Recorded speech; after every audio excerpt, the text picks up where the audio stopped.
Toezicht, daar zag u net al wat beelden van. En het is interessant om te horen wat de voorzitter van het College Financieel Toezicht, mevrouw Liedewijde Ongering, gisteren zei. Zo gaf ze aan dat er op Curaçao veel werk is verzet. En ze vertelde meteen wat het college de afgelopen dagen op ons eiland heeft gedaan. De laatste keer dat wij elkaar spraken was in oktober 2023. Dat is niet eens zo lang geleden, een maand of 4. Maar toch is er in die tussenliggende periode eigenlijk heel veel gebeurd. Beter gezegd, er is in de tussenliggende periode heel veel werk verzet voor Curaçao.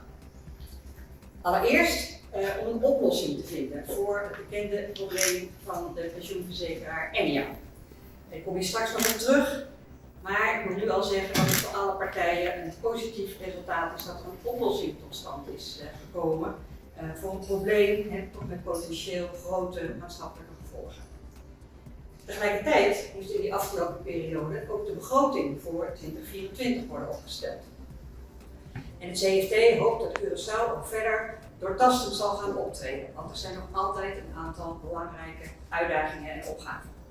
En daarover hebben wij de afgelopen dagen ook gesprekken gevoerd. Natuurlijk in de eerste plaats met de minister van Financiën. We hebben ook gesproken met de minister van Sociale Ontwikkeling, Arbeid en Welzijn. We hebben een gesprek gehad met de minister van Justitie. En we hebben ook een gesprek gehad met de Gaming Control Board, die zich richt op de kansspelsector. Daarna ging de voorzitter van het CFT in op de economische situatie van Curaçao. En de positieve cijfers, ook de groeicijfers, benoemde ze. En gedreven door de groei van het toerisme groeide de economie van Curaçao in het afgelopen jaar met 4,1% volgens de cijfers van het Centraal Bureau voor Curaçao en Sint Maarten. En tegen de achtergrond van toenemende wereldwijde onzekerheid en geopolitieke spanningen verwacht de centrale bank toch ook voor dit jaar een groei van 4,4%. Dus een nog grotere groei dan in het afgelopen jaar. En dat wordt dan met name gedreven door de sterke prestaties van de Amerikaanse economie. De inflatiedruk neemt af en komt weer meer op een normaal niveau, zo onder de 3%. Mede als gevolg van die sterke economische ontwikkeling verwacht het land Curaçao het begrotingsjaar van 2023, het afgelopen jaar, af te kunnen sluiten met een overschot. Een overschot van zo'n 60 à 70 miljoen.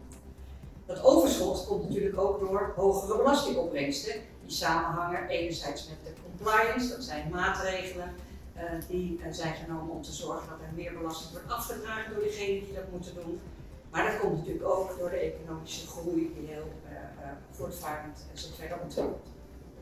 In die zin een positief bericht van het CFT, met wel de nadruk dat Curaçao haast moet maken met de tekorten in de zorg om die aan te pakken.